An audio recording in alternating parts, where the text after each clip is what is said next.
Our goal is to put books on a bookshelf in order, alphabetically, from A to Z.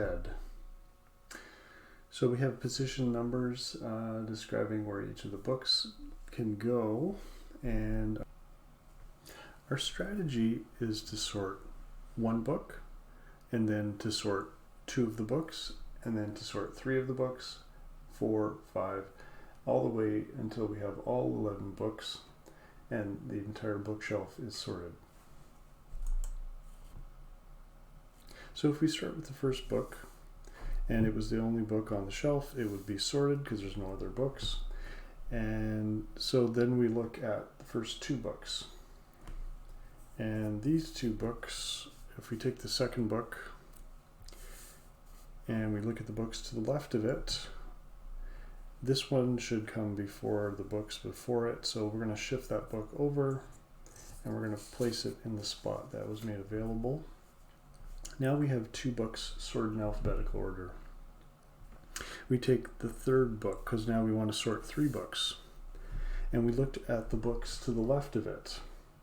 This book comes after game programming, however this one doesn't, so we're going to shift this one back in the slot that was made available, and we have three books sorted. Now our task is to sort four books, so we take this fourth book and we look at the books to the left and we shift them over as needed. This one needs to be shifted, this one needs to be shifted, this one needs to be shifted, and we can put this back on the shelf in this position. We have four books sorted. Now we want to sort 5.